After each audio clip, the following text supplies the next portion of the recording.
There are a lot of choice words you could use to describe most adverts, and somewhat ironically, most of them would get any ad they appeared in pulled from the airwaves. One word you wouldn't use to describe an advert though is dangerous. Unless of course you're talking about that one ad from the 90s that caused a bunch of kids to slap each other so hard they went deaf. They just sound so stupid. It sounds like that. It happened. It happened for real. I remember it happening. I was like ground zero for tangoing. My school was in a rough fucking area and everyone was getting tangoed. Like, you couldn't avoid it. Like, the tangoing was so real. So Nisha, for the Americans at home who maybe don't know, like, do you want to describe what tango is? It's something that happens when you drink a can of fizzy orange. Oh, I just meant describe tango the drink, not the thing of being tango. Oh, I thought you meant like describe the action of being tango. No, we'll get to that in a moment, but I mean like tango the drink because it's just orange soda, but it's called tango, but they also make like apple tango. Yes. Which is the best one. Apple Tango's the best. But yeah, it's just a fizzy drink. Just fizzy orange soda. And the reason I mention it is so we can put in a clip of Kel saying, I love orange soda. Who loves orange soda? Kel loves orange soda. Is it true? Is it true? Oh yes, it's true. Ooh. So Tango is a British brand. Yes, a British brand, specifically pop or soda or whatever you want to call it. But the important thing to know is that it's British, very British, and as such has long since struggled with the American soda giant Coca Cola and all of their different brands. Oddly enough, for anyone curious, the owner of the Tango brand for many years, Britvic, had an uneasy alliance with the makers of PepsiCo.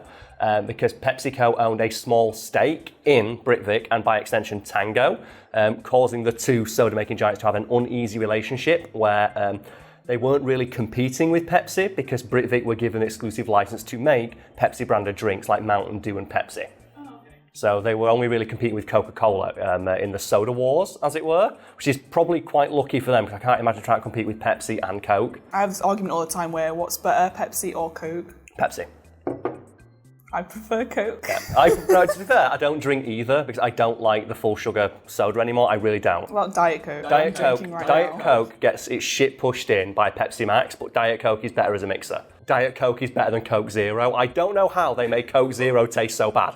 Can you remember that Coke Life?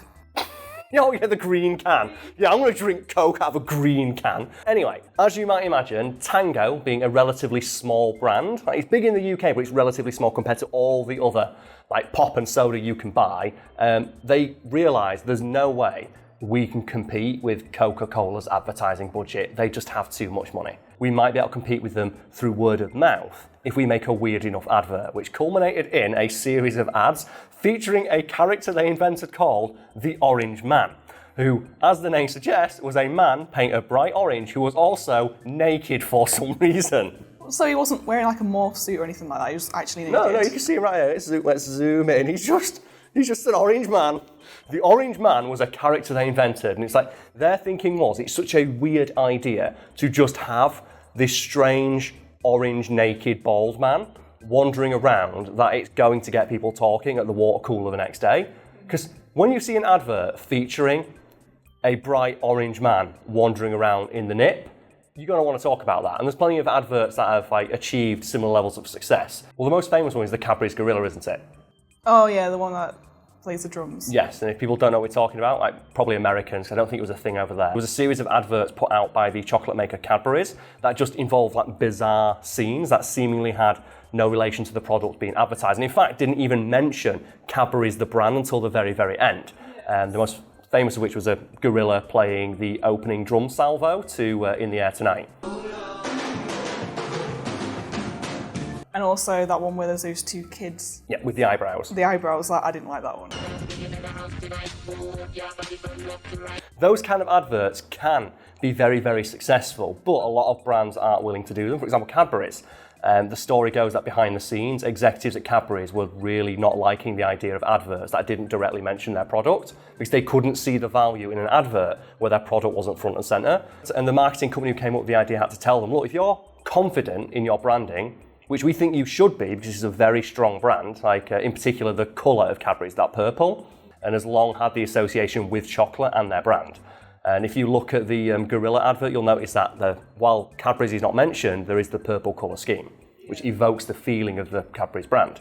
And the marketing team told them, if you're confident in your brand, people will know that it's Cadbury's without seeing it. Tango had a similar idea with this marketing campaign where we do have a little bit of brand recognition and people know that our soda is the orange one. People know that when you see orange in regards to soda, that's Tango. So what was the idea behind the advert? Well, the idea behind it was a deliberate subversion of a trend in advertising known as cause and effect. And that's a complicated term, so that's very simple. And that thing is an advert showing someone using a product and something positive happens to them. And that's like the most common type of advert, isn't it? You think like Lynx adverts are the best example. Guy sprays Lynx on himself, women throw themselves at him. And they thought, well, let's subvert that idea and have somebody drinking our product and then have something bad happen to them. In this case, a giant naked orange man walks up and just boo-boo on the sides of their head. We could be in for a quintessential tango taste sensation here.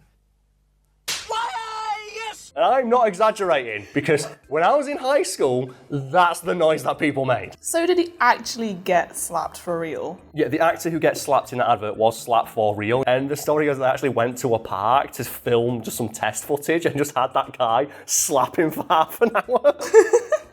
Until they found the best way to do it to get the best reaction, which resulted in like the double-handed slap to either side of the head. Which admittedly was very, very funny, but was not a good thing to put on television.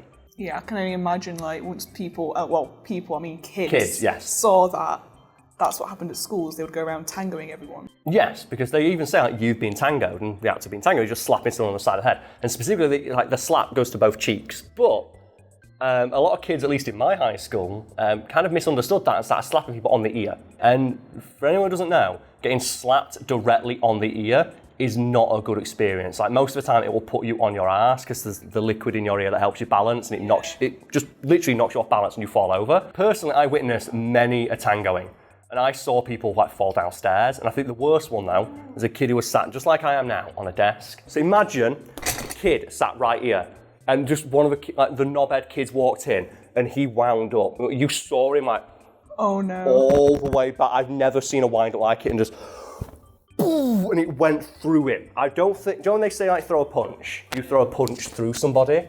to a slap. He did it with a slap. And it went all the way through this kid and he just got annihilated and crumpled. And that story was true of many schools across the United Kingdom because almost immediately after that advert aired, just teachers and parents were reporting just their kids coming home in tears or with bloody cauliflower ears. Or some kids got sent to the hospital because their classmates and peers were just whacking them one in the side of the head. Now, you can't trust kids not to emulate the stuff they see on TV. That's why every single wrestling show has do not try this at home. The advert though, notably didn't have that written on it because they didn't expect people to do it. So you're like, well, it's clearly a joke. Yeah, but then kids are going to be like, oh, it's just a joke while assaulting someone else. And it's one of those weird things to think about where how many jokes that kids play on each other are just horrible acts of assault. Like wedging people or turnips. Like that one in school. Turnips. Oh. So what did a farmer grow in his field? What? Turnips! The only thing that ever happened to me at school is I used to get footballs kicked to my head, but I don't think that was intentional. I just happened to be in the way. Getting back to tangoing though, for anyone curious, the mastermind behind the advert, Trevor Robinson, initially found reports of children similarly tangoing each other. Very funny, right up until he heard reports that they were slapping each other's eardrums apart. Because that's the important thing, people were slapping each other directly on the ear. And there were several reports of kids going to ERs with exploded or detonated eardrums. I'm not sure what the correct term is. All I know is that shit sounds like it sucks. That happening once is weird, but it happened multiple times with Tango. Surely they'd learn from the first mistake. Well, the one thing they learned is that advert got very popular. So they released a series of similar adverts, which were similarly pulled from airways for causing children to copy them. For example, there was a Tango advert which showed a man being tangoed by being rolled in a carpet and pushed down a hill. Parent groups quickly pointed out, children are going to try that and it's very dangerous. And it's we know that because a kid died in an almost identical manner about a month before that advert went on the air. My favourite one though is an advert which shows a bunch of ginger people screaming through special Tango microphones directly into the ears of an overweight guy. which was similarly pulled off the airwaves because they said it encouraged people to bully overweight kids. But I think that advert should have stayed on the air because do you know who played that overweight guy? James Corden. Really? Oh my god. It's one of his earliest acting roles, and you know what? I support any ad that encourages the bullying of James Corden specifically, because fuck that guy. Who are you? Who are you? I just said that. No, I just said that. Stop it! Stop it! Ah!